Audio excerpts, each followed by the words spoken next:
ultrasonido, y para comprender el ultrasonido, primero debemos entender qué es el sonido. Entonces, una onda de sonido es generada por la propagación de una energía vibratoria. Recuerden eso, una energía vibratoria que se transmite a través de un medio, ya sea gas, líquido o sólido. En otras palabras, esta energía vibratoria resulta de que una molécula chocan con moléculas.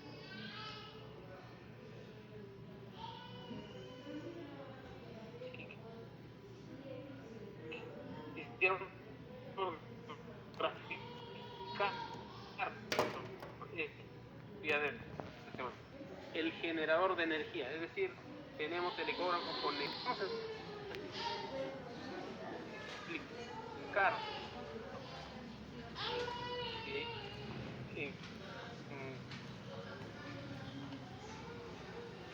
concepto de variación de presión.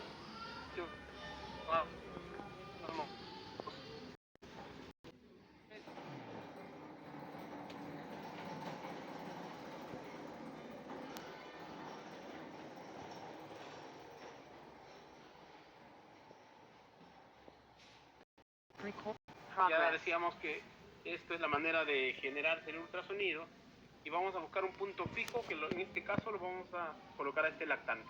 Observen el lactante, ahí se juntan las ondas o aumenta la presión y luego disminuye, aumenta la presión, o las moléculas se juntan, luego se separan.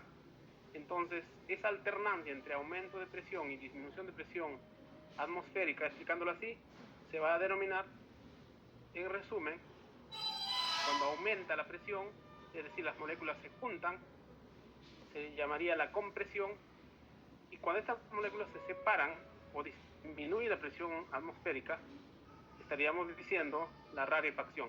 Y esa alternancia entre compresión, rarefacción, es lo que estaría representando la onda del ultrasonido.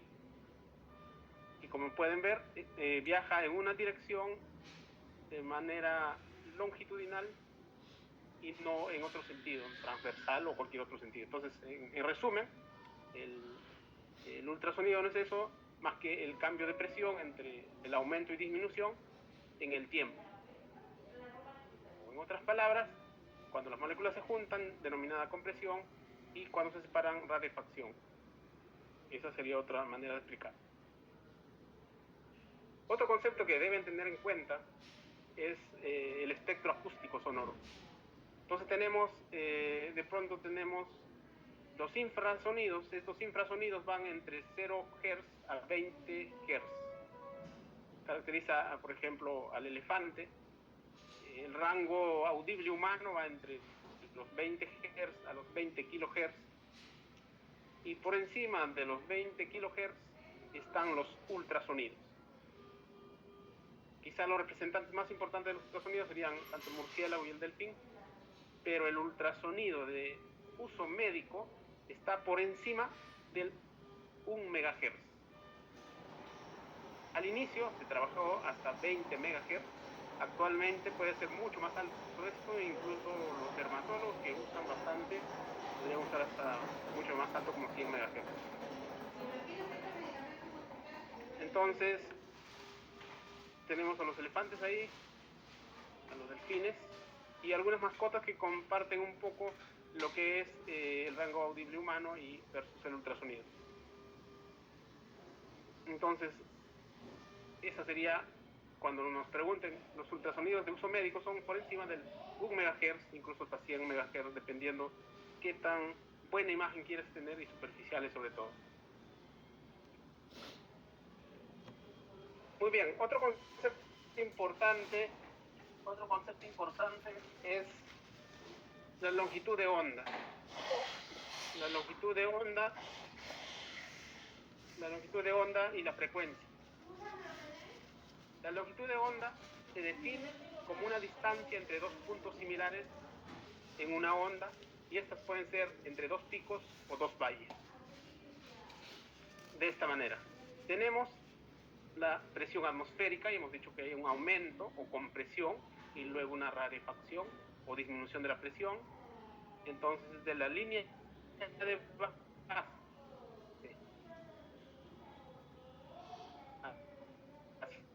hacia arriba sería el pico de dos picos, o la distancia entre los dos valles es lo que se denomina longitud de onda. Esa es la longitud de onda. Y cuando tenemos desde la línea de base de un inicio todo este recorrido hasta regresar a la línea de base, a eso es lo que estamos denominando, se denomina periodo. No se confundan, longitud de onda, distancia entre dos picos o dos valles, y periodo, desde el inicio de un trazado hasta regresar a la línea de base, es el periodo. Variación de la presión atmosférica en el tiempo. Ahora, sabemos que en esta gráfica, por ejemplo, por un lado tenemos la presión y tenemos el tiempo. En este caso, en un segundo. En un segundo, por lo tanto, vamos a buscar periodos. Ahí está, de la línea de base hasta la misma línea de base, un periodo, dos periodos, tres periodos y cuatro periodos. Entonces, el periodo sabemos que es inversa de la frecuencia. El periodo es la inversa de la frecuencia. Por lo tanto, acá tenemos en periodo, en tiempo, sería un cuarto de segundo, cada uno de estos, un periodo. Por lo tanto, ¿cuánto sería la frecuencia? Si es la inversa, la frecuencia acá sería 4 Hz. Esa es la manera de entender. 4 Hz. Pero ¿cuál es la importancia de aprender esto de los Hz? No solamente es fastidiarlos, quizá en esta primera clase no es el motivo, sino el entendimiento. Acá tenemos baja frecuencia. Esta frecuencia está aumentando y acá tenemos alta frecuencia. Cuando nosotros aumentamos la frecuencia, cuando analizamos la longitud de onda, que es distancia entre pico o entre valle, nos vamos dando cuenta que a medida que aumenta la frecuencia, esta longitud de onda es pequeña o disminuye. El periodo, lo que era de una línea de base, regresar a la misma línea de base, también disminuye. Y la penetración, que es lo más importante, porque si nosotros queremos estudiar zonas profundas, si nosotros aumentamos la frecuencia, la penetración también va a disminuir. Entonces, nuevamente, si aumenta la frecuencia, va a disminuir la penetración. Pero ¿cuál es la importancia? Entonces, un transductor que tenga frecuencia alta, es decir, 10 MHz, por ejemplo, solamente te va a ayudar para zonas superficiales. En zonas profundas no vas a poder estudiar. Esa es la importancia. Entonces, observen, acá tenemos un niño pequeño. La superficie de su cuerpo no es tan amplia como un adulto, por ejemplo. Entonces, este transductor que ustedes están observando es un transductor convexo, el que generalmente se usa en abdomen, pero aplicando la física yo podría insonar el corazón. Y ese mismo transductor, variando la frecuencia, puedo insonar una eco transfontanelar con ese transductor convexo que sirve para abdomen. Con ese mismo transductor yo podría hacer un estudio transcraneal en neurocríticos, pero ¿cómo sería el concepto? Si este es un niño pequeño, es un lactante, y el cerebro está fácilmente abordable, al igual que el corazón en este paciente, entonces, si este transductor convexo trae de 2 a 6 MHz, lo que tengo que programar es acercándome a 6 MHz para el estudio de este corazón o de este transfontanelar 4, 5 o 6 MHz. Por el contrario, este ya no es un lactante, es un adolescente, y además el cerebro va a tener que atravesar a través del hueso, tiene que atravesar el haz del ultrasonido. Entonces lo que tengo que hacer es bajar la frecuencia. ¿A cuánto? A 2. Y puedo estudiar con este mismo transductor el cerebro, el corazón, transcraneal, el pulmón, el abdomen, etc. Entonces eso es lo que quiero que ustedes aprendan, que cuando tengan un ecógrafo al frente digan, no, este transductor no me ayuda porque es para adultos, etc. Sino, al contrario, tengan que decir cuánto de frecuencia tiene. Ah, esto va de 2 a 10, por ejemplo. Perfecto, yo voy a poner 10 para un lactante o para un prematuro. Voy a poner 2 cuando es el niño más grande, o zonas profundas. Esa es la aplicación finalmente de la física. Entonces, un poco para remarcar el concepto. Si graficamos la resolución, es decir, la nitidez de la imagen, la penetración versus la frecuencia, este transductor del cual estábamos hablando, que es el convexo, tiene baja frecuencia y el transductor lineal tiene alta frecuencia.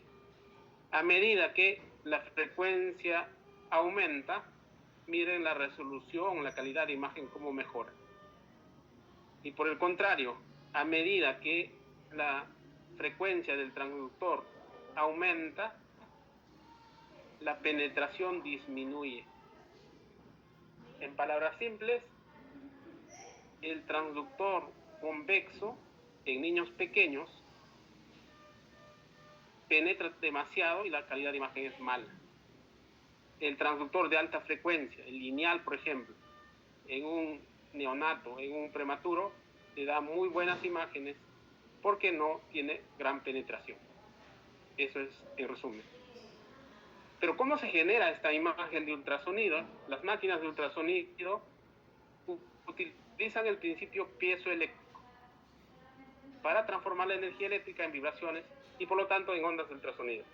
Luego recibe las ondas de ultrasonido y transforma a la...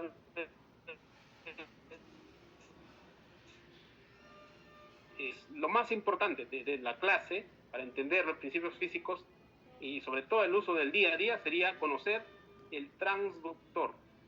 Y así se llama, transductor, no se llama traductor. Transductor. Entonces el transductor, el efecto piezoeléctrico, recuerden que la piezoelectricidad viene del griego piesen, que es estrujar o apretar. Entonces este es el transductor. Tenemos estímulo eléctrico a nivel por la conexión electrónica del transductor.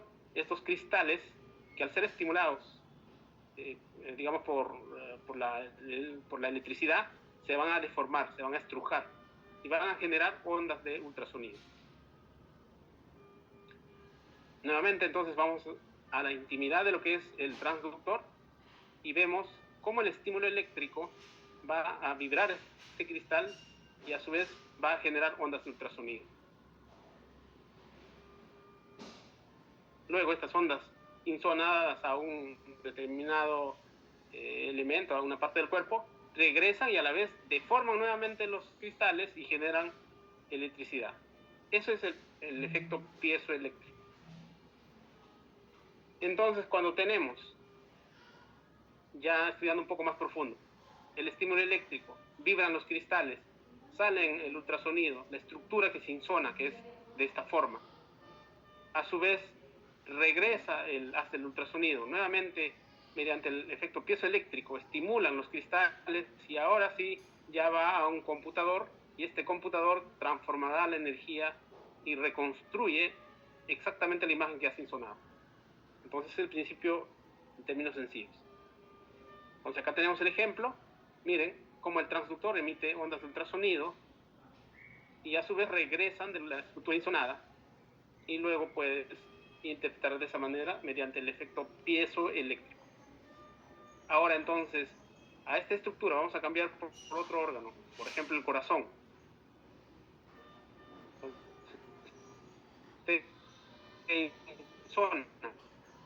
El efecto piezoeléctrico, vas a tener la imagen en escala de gris de lo que hace insonado. Queremos saber cómo se propaga el ultrasonido. Entonces, para la propagación de las ondas sonoras a través de los tejidos es mediante una velocidad, que esta velocidad es igual a la longitud de onda por la frecuencia. Esta es pregunta de examen, no solamente en el curso, sino en la velocidad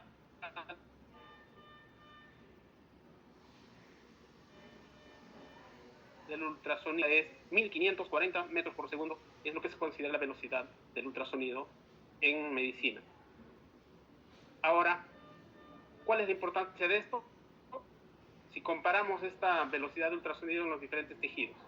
Por ejemplo, acá tenemos el pulmón, ¿no? Pulmón sano, completamente lleno de aire. Hueso, una estructura en el cual la velocidad es 3360, mientras que el agua es bastante parecido a la velocidad habitual que se usa en el ultrasonido. Entonces sería 1540. Por eso que cuando existe agua es buen transmisor del ultrasonido e incluso las imágenes se aclaran. Mientras que el aire, por años, por eso que no se podía hacer eco pulmonar, todo se genera a partir, o la interpretación es a partir de artefactos, el pulmón normal.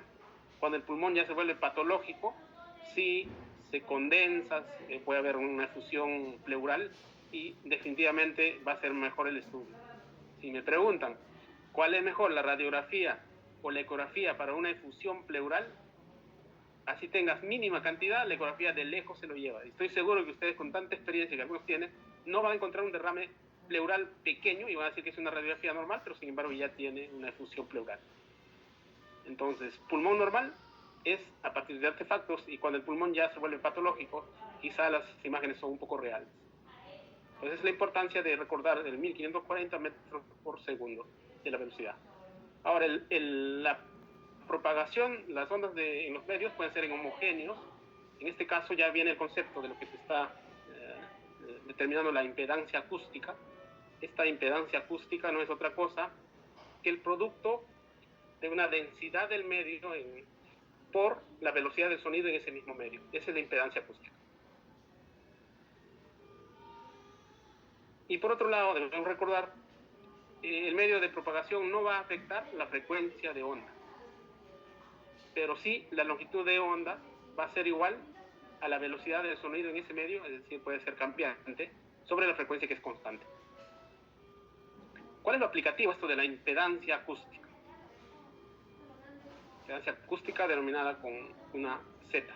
Acá tenemos el transductor, emite ondas de ultrasonido y estas a su vez van reflejándose, y se dan cuenta que como una flecha grande y una pequeña, de acuerdo a cómo van atravesando las estructuras. Vamos a suponer que este es el tórax. Acá está la piel, el tejido celular subcutáneo, los músculos, y después viene el pulmón normal. ¿Qué es lo que va a pasar? Es lo siguiente. Recuerden la impedancia, el producto, ¿no?, de la velocidad por lo que es la viscosidad de ese medio. Entonces, acá sería una eco torácica. Vamos analizando. Entonces, muy rápido, cuando ustedes ya van a practicar un poco en la sonoanatomía, esta imagen un poco ovalada, que es casi como el negro, se denomina anecogénica. Esta estaría representando el arco costal. Acá tenemos otro arco costal. Y esto, ¿por qué no da una sombra acústica posterior? Es decir, si es hueso, ¿por qué no da una sombra bien oscura por la parte posterior? La respuesta es la siguiente. Esto corresponde a un lactante, incluso los neonatos, que todavía es cartílago, por lo tanto, no es hueso, la velocidad de conducción es un intermedio, por lo tanto, no refleja todo, porque cuando es hueso, rápidamente refleja y la parte posterior es sombra acústica. Entonces, tenemos el arco costal, la piel, el tejido celular subcutáneo, la musculatura, y luego de eso ya viene una zona que es bien blanquecina, que ven que se desliza. Esa zona blanquecina, hiperecogénica, denominada así en ecografía, representaría a la línea pleural. ¿Cuál de la línea? ¿La línea parietal, la línea visceral o ambas? Hay bastante discusión en eso, pero lo que sabemos, lo último que pueden sonar es la línea pleural denominada así. A partir de eso, que nosotros vemos imágenes inferiores hasta el final, no son reales. Todo tiene que ver con impedancia acústica, y lo que va a hacer es lo último que se va a repetir de manera, digamos, equidistante, es decir, esta distancia de manera equidistante se repite y estaríamos frente a las líneas A, denominadas estos artefactos de líneas A, con un pulmón que desliza, porque la pleura se desliza claramente acá, estarían representando un pulmón ventilado. Esto sería un pulmón, entre comillas, normal ventilado. Si nosotros encontramos que esta línea pleural no se desliza, pero además encontramos líneas A de aire, puede ser un pulmón sobredistendido o un pulmón con neumotórax incluso. En otras palabras, si ustedes encuentran líneas A, te dice que es aire, pero no te dice si es aire normal de un pulmón ventilado o es un neumotórax. ¿Cómo diferencias? Con el movimiento, el deslizamiento de la pleura. Si la pleura no se desliza y tiene patrón A, es muy probable que sea un neumotórax o puede ser sobredistensión. Eso lo vamos a aprender más adelante con calma, pero para que vean cómo la física directamente se está explicando, y por eso es que la importancia de esta clase. Muy bien, entonces eso es respecto a la impedancia para encontrar los patrones de líneas A, por ejemplo. Pero ¿qué pasa si los medios por el cual se propaga no son homogéneos? Ahí tiene y sigue la ley de la óptica, ¿no? La ley de Snell, por ejemplo. Tienes un rayo incidente y un rayo transmitido. Este rayo transmitido y el rayo reflejado. La impedancia ya va a ser variable, ¿no? Dependiendo si es un rayo reflejado o un rayo transmitido. Y de hecho que son proporcionales a su velocidad. Entonces vienen algunos conceptos importantes como la reflexión, la refracción, el scattering y la atenuación. Respecto a la atenuación del fondo del ultrasonido, entonces tenemos la reflexión, por ejemplo. Y acá, consejo número 1, para que ustedes obtengan mejores imágenes, fíjense cómo está el transductor a la piel en 90 grados, con buena cantidad de gel. Ustedes pueden tener las mejores imágenes. Si bien es cierto, va a haber una reflexión que está disminuida, no es igual a la que se emite, porque acá ya viene la atenuación a nivel de que va aumentando la profundidad, pero serían las mejores imágenes. No es lo mismo cuando usted tiene todo inclinado el transductor y con escaso gel incluso, ya el haz de ultrasonido que emites no es lo mismo, está angulado, por lo tanto viene la refracción, dependiendo de qué medio se encuentra. Y si la superficie, además de eso, es irregular, por más que usted insona en 90 grados, puede suceder el scattering o esta dispersión de los ultrasonidos que se van perdiendo. Y si usted tiene un medio de manera adecuada y ha insonado con todo, además de 90 grados, con buena cantidad de gel, cuando usted está insonando y quiere interpretar zonas profundas, se van a ir también perdiendo, digamos, las señales y va a ser la absorción. Y acá, por ejemplo, si este transductor es de alta frecuencia, llegará pues con las justas hasta esta segunda flecha y lo del fondo no te muestra. Cuando el transductor es de baja frecuencia, sí tienes esa posibilidad que las partes más profundas puedes observar. Y luego esta es una manera de emitir los ultrasonidos, sobre todo con los transductores de cardio, ¿no? Que son tipo en abanico.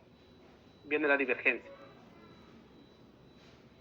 Eso por un lado. Por otro lado, nos preocupa, sacar radiografías, sí, ¿no? Es fácil sacar una radiografía, ya no nada más, si te lo sacan, tomografías repetidas, y en cuidados críticos sobre todo se abusa mucho de esto, y que hay del ultrasonido, ¿es seguro o no es seguro? Entonces, hablaremos lo siguiente.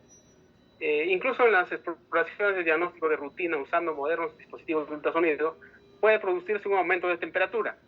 Esta temperatura importante, sobre todo cuando los niños son pequeños, fetales, son estudios transcraneales, mucho no sucede con el pulmón, pero sin embargo la temperatura que causa degeneración de las proteínas, los estudios han demostrado que son temperaturas más de 41.5 grados centígrados.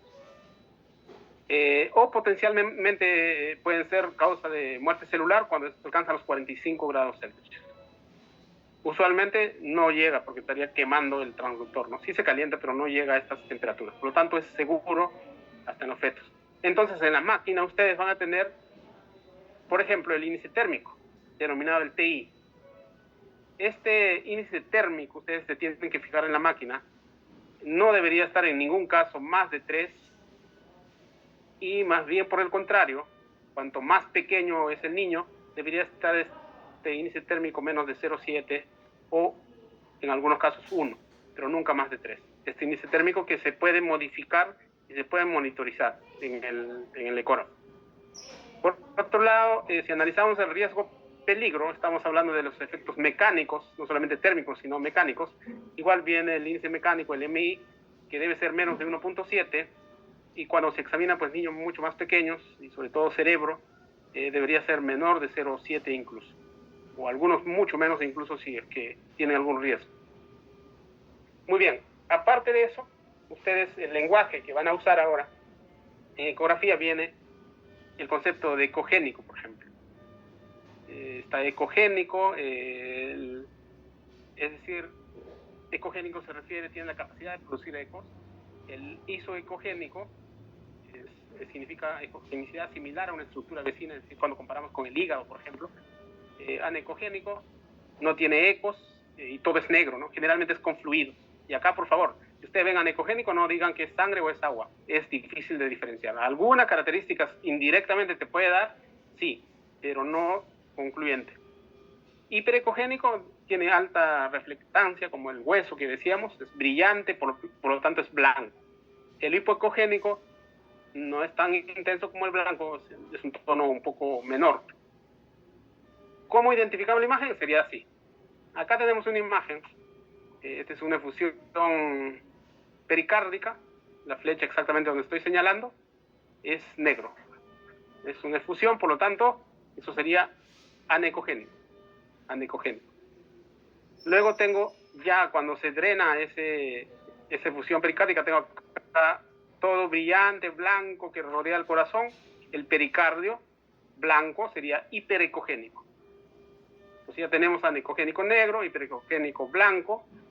Isoecogénico, si nosotros comparamos con el hígado, por ejemplo, la musculatura cardíaca son similares, serían hipoecogénicos. Perdón, isoecogénico. Hipoecogénico sería un poco menor del color del hígado, por ejemplo, si comparamos, ¿no? Pero lo que sí o sí deben saber es lo anecogénico, que es negro, oscuro, hiperecogénico, blanquecino. Quizá un poco de problema puede haber con lo hipoecogénico, etcétera, pero lo marcado sí deben saber. Muy bien, hasta ahí la física, que era lo más pesado. Ahora vamos a la neurología, que quizás es un poco divertirse con los botones. ¿Cómo optimizar las imágenes? Entonces, ya la historia ha ido cambiando y gracias por tomar el curso, porque realmente ya es necesario toda la parte del mundo. Si no usas un ecógrafo, prácticamente estás desfasado. Así que, por ejemplo, el libro de críticos, de ultrasonido crítico, o mejor dicho, el Critical Care, que es atención en UCI, ya en la carátula incluye el ultrasonido, y ese mismo libro dice lo siguiente: para la física del ultrasonido y la optimización de imágenes, una parte de la calidad de imagen depende naturalmente de la máquina. Es decir, si usted se compra un ecógrafo de alta gama a todo dar, de hecho de por sí va a tener buena imagen. Pero si no es posible, y en los hospitales pasa, ¿no?, que tienes un ecógrafo todo viejito en una esquina que nadie lo quiere, adóptalo nomás, con toda confianza. ¿Por qué? Porque si usted conoce, los que ya hemos hablado un poco de física, y conoce bien a los botones, puede mejorar la imagen a imágenes aceptables, ¿no? Y en pulmón, de hecho, que no se necesita también grandes ecógrafos. Ustedes con un ecógrafo, el más viejito que tengan ahí abandonado, lo pueden hacer. Solamente tienen que saber ajustar los parámetros, y esto les va a evitar incluso a cometer errores. Entonces, en suma, las reglas pre-novología, pre-botonología, si queremos decir, de hecho, las plataformas son variables. Es como comprarse un iPhone o un smartphone que puede tener diferente presentación, pero con todas igual puedes contestar la llamada, puedes usar WhatsApp, etcétera, etcétera. Entonces, de igual manera, los ecógrafos pueden tener varias plataformas, pero lo básico no va a cambiar. Entonces, el botón de encendido, los botones para mejorar el tono de las imágenes, etcétera, van a ser los mismos. Es más, si usted no conoce mucho, no se preocupe, a medida que usted va practicando también va a seguir aprendiendo los botones. Y así nos pasa a todos. No conocías el ecógrafo y después vas conociendo en el camino. Lo que es importante, sí, trabajar un poco lo que se aconseja es la ergonomía adecuada, es decir, una posición adecuada, porque si no comienzan los problemas de lesiones, dolores, ¿no? Entonces, en relación a los ecógrafos, tenemos de izquierda a derecha en izquierda. Esto es un ecógrafo estacionario de alta gama. De hecho, si me dicen, tengo que hacer un estudio de ecocardio avanzada, tipo strain, de hecho que al toque lo adopto este ecógrafo. Pero si te dicen, por ejemplo, un eco pulmonar, puedo sacar con esto muy bien, que es transportable, la batería te dura, puedes llevarlo de un lado para otro, y las imágenes también, algunas con ciertas limitaciones, podrían ser los que existen, los más portátiles actualmente, ¿no? Recuerden que cuanto más portátil, de hecho que es más transportable,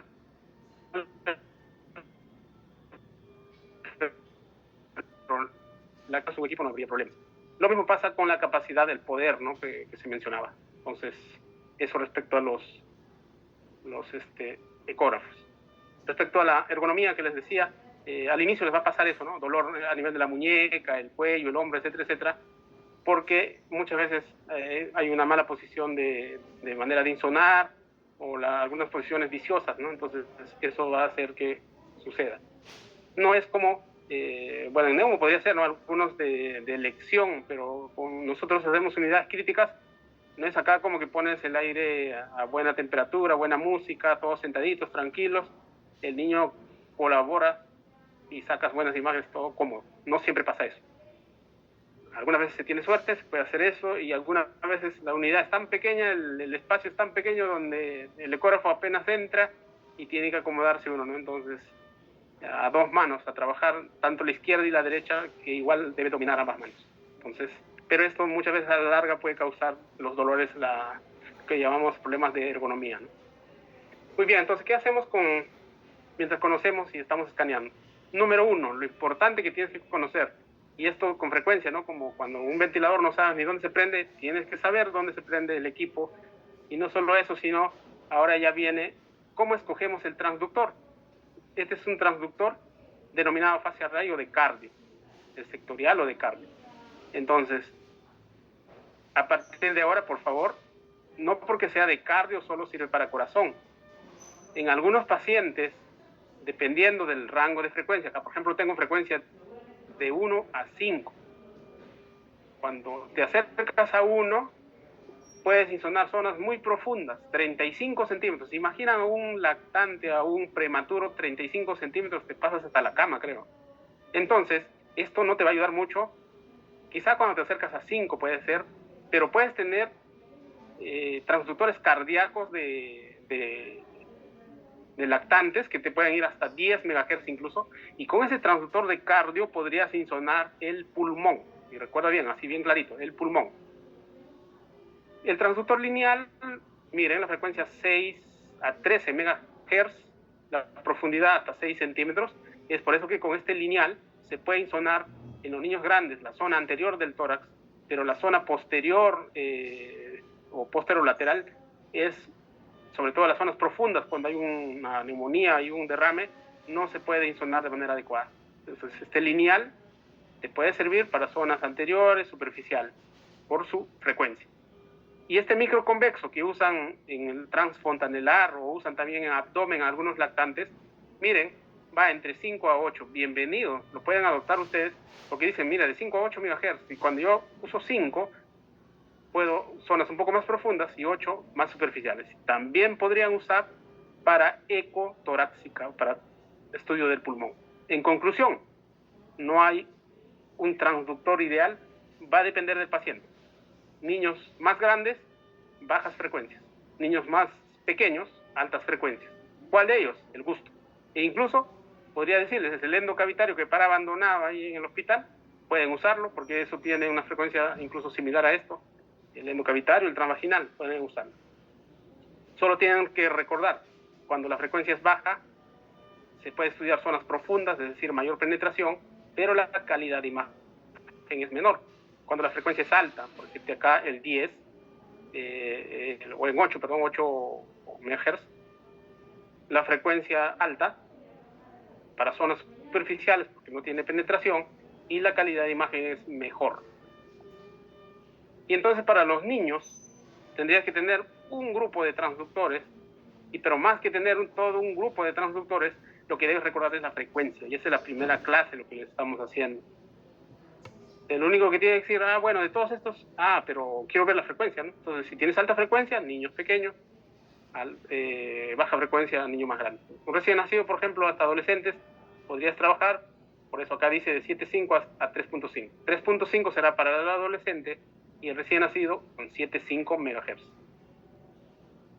O incluso algunos pues que ya tienen hasta 20 MHz, hasta 40 MHz, lo que usan los dermatólogos, por ejemplo, ¿no?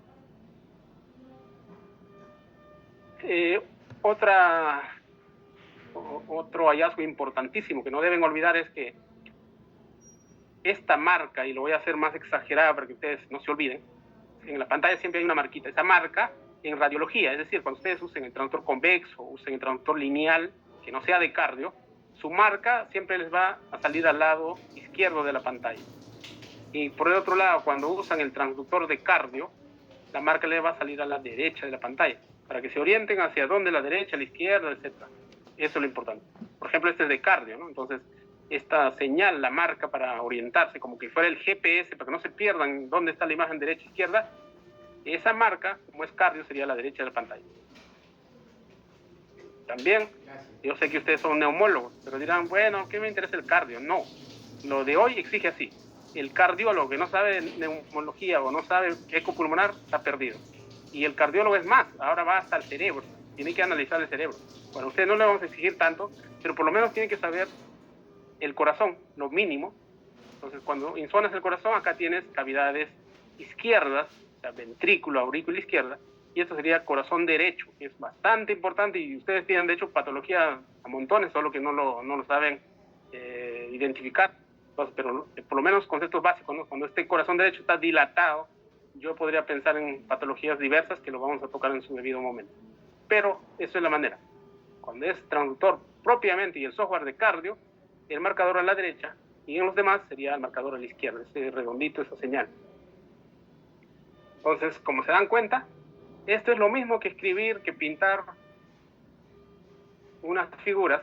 Tienes que orientarte. Por ejemplo, en este caso acá tienes el marcador, ese verde, y esta superficie de contacto, ya les decía, la mejor imagen va a ser a 90 grados, exactamente como cuando estos fueran los arcos costales, y cómo a través del arco costal, del espacio intercostal, cómo están insonando, para que salga una buena imagen, exactamente con buen contacto y con buena cantidad de gel. Y luego vamos a aprender más adelante pues, los movimientos básicos del transductor, no es al azar, son movimientos básicos que aprenderemos más adelante. Entonces, como esto se trata de botones, tenemos lo básico como una computadora, tiene teclado, tiene opciones de poder elegir, y un concepto importante sería acá la ganancia. La ganancia. Veremos para qué nos sirve la ganancia. Luego podemos hacer cálculos, tenemos modos de estudio, quizá en neumología importante conocer el 2D o el modo B, que son lo mismo en 2 dimensiones, o en todo caso el B de brillo en la escala de gris. Eso es lo que vamos a aprender. Entonces, lo demás es como que prueba un mouse, tienes el botón izquierdo, botón derecho, y eso es similar en todos los equipos. Lo que no deben olvidar, y eso a veces es un error, es registrar al paciente, porque pasan 2 días y viste varios pacientes y no sabes ni de quién es la imagen y quieres hacerle un seguimiento, no sabes de quién es. Entonces, lo importante es registro de imagen del paciente, lo más importante, ¿no? Sus nombres, su historia clínica, una historia breve, un relato breve, y ya puedes comparar con las siguientes imágenes. Entonces, acá, por ejemplo, la identificación del paciente, el nombre, la edad, el peso, la talla, importante sobre todo para interpretar cardio, y esos son importantes. Y acá el primer concepto para mejorar las imágenes, el denominado TGC. Es el ajuste de la ganancia y la compensación de ganancia de tiempo, el TGC. Así van a tener como estas perillas alineadas, como cuando hay un ecualizador, ¿se acuerdan cuando en la música hay un ecualizador? Entonces, por un lado el TGC, y luego tienen otra que es como una perilla así redonda, que viene con la ganancia global, que no son iguales. Entonces es el TGC, la ganancia por sectores, y luego tenemos lo más cercano, si queremos cambiar de color, o lo más lejano. Esto con ejemplo para que se puedan dar cuenta, y esta es la ganancia global, ¿no? Entonces, fíjense acá, el ecualizador, color rojo, muy brillante. ¿Qué pasó? Todas estas teclas se movieron hacia el lado derecho. ¿Qué es lo que pasa? Se pone blanco, todo se pone blanco, o sea, hiperecogénico. De igual manera, ¿no? Cuando la ganancia global mueves toda a la derecha, se vuelve todo blanco. Vamos al revés. Está muy blanco, no vemos nada, está hiperecogénico. Ahora vamos a hacer al revés. Todas las perillas o todas estas teclas lo mandamos al lado izquierdo y todo completamente oscuro, tan oscuro que no se ve nada. Entonces, de acuerdo a eso, es como pintar un cuadro, ¿no? Ustedes pondrán al medio, en la parte anterior al medio, la del fondo a la derecha, etcétera, es de acuerdo a la imagen. pero eso viene el TGC, que es una ganancia por sectores, por niveles, y la global, que hace todo a la vez cambiar, ¿no? O de negro o de blanco, y ustedes escogerán el gris. Entonces, no se olviden, el concepto importante, el TGC y la ganancia global. Miren, acá tenemos el TGC ya en diversos niveles, no solamente alineados a un lado, sino diversos niveles. ¿Qué es lo que pasa? Mira, en la parte superior, negro, en la parte inferior, todo blanco. Entonces, ustedes tendrán que mejorar para sacar una buena imagen. ¿Y cuál es su importancia de esto de la ganancia? No solamente de sectores, sino del global. Acá ya vamos interpretando. Acá tenemos un pulmón colapsado. Si queremos, podríamos poner isoecogénico, ¿no? O hipoecogénico. Y acá tenemos una zona que es negra, más cercana a lo negro, que sería anecogénico. Entonces, esto sería una efusión pleural y acá un pulmón colapsado, ¿no? Cuando pones sobreganancia, bueno, ves los bordes, ves más blanco a la parte del pulmón colapsado, pero cuando te vas al otro extremo, es decir, todo negro, el derrame pleural ahora no parece pequeño como acá, bien delimitado, sino parece un derrame gigante. Mala interpretación porque está mal seteado, simplemente por eso, no es que realmente sea el diagnóstico así. Entonces, mucho cuidado en no optimizar la imagen mediante la ganancia. Tienes que poner una ganancia adecuada para poder delimitar. Muy bien, entonces una vez que ya comenzaste a escanear, vienen esas imágenes de 2 dimensiones, 2D, es decir, blanco y negro, los grises. Y luego hay otro botón importante, que cuando está en movimiento pones el freeze, que es congelar la imagen y mejoras el estudio. También algunas veces puede ser necesario usar el modo M, el M de movimiento, es decir, solo se estudia en la zona por la cual pasa el haz del ultrasonido. Otro botón importante a conocer es a la mitad del ecógrafo hay como una bolita, un redondo que sirve como un mouse, se denomina el trackball, es decir, con eso puedes manipular bastante. Otro botón muy importante viene a ser la profundidad. Cuando la imagen está todo pequeña y quieres agrandar la imagen, sería la profundidad, este botón de profundidad, que no debes confundirte, que otro botón que también existe para agrandar la imagen, el zoom. La profundidad te mueve todo el sector, mientras que el zoom yo escojo un punto determinado y ese punto determinado puedo hacer crecer. Esa es la diferencia entre profundidad y zoom. Luego tenemos algunos para hacer ya el informe, hay modelos incluso, y también un botón de cálculos, ¿no? En el cual puedes hacer áreas, puedes hacer longitudes, dependiendo de lo cual has trabajado, ¿no? Entonces todo hay una lista, un menú para hacer los cálculos, que también es importante. Y una vez más, para que se les quede bien claro lo de la frecuencia. Seguramente si ustedes hacen un análisis muy rápido dirán, bueno, acá la ganancia está muy blanco, lo voy a oscurecer un poquito y ya está, ya se mejoró. Y acá ya está mejor con buena ganancia. No. Recuerden de la frecuencia. Miren. Esta es una frecuencia de 3.6 MHz. Es un infante grande o un adulto, en el cual por esta frecuencia no alcanza profundidades adecuadas. Entonces, al bajar la frecuencia a 1.5, observen cómo todas las imágenes se ven diferentes, solamente bajando la frecuencia, sin la ganancia. Ya la ganancia se agotó al máximo. La ganancia te sirve cuando la frecuencia es adecuada, simplemente pintar el cuadro de escala de grises. Mucho cuidado con la frecuencia. O sea, la imagen puede ser mala porque la frecuencia es inadecuada. Eso es en conclusión. Porque acá, con una frecuencia más alta, digamos, la profundidad, no se alcanza profundidades. En cambio, con una frecuencia más baja sí se alcanza más profundidad y por eso que está mejor resolución. Y esto sería un niño, por ejemplo. Entonces, el modo B viene con escala de grises, B de brillo, si se quiere así, en escala de grises.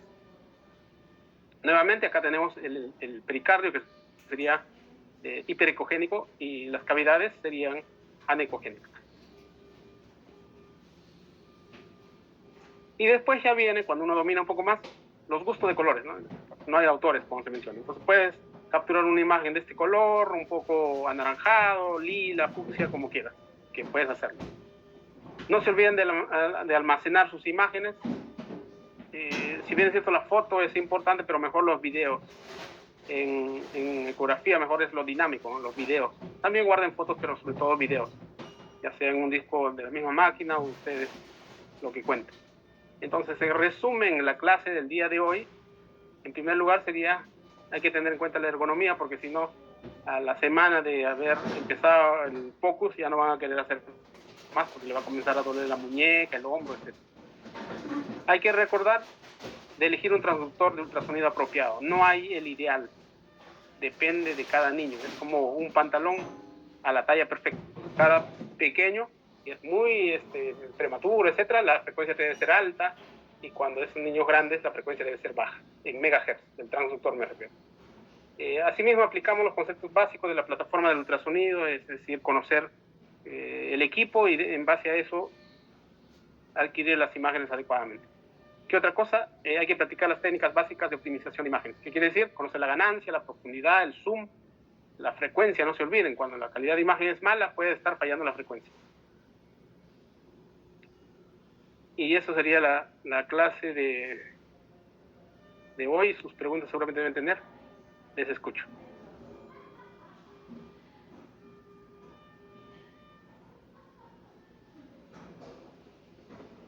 No hay ninguna en el chat. ¿Alguien se anima a hacer alguna pregunta, dudas que tengan?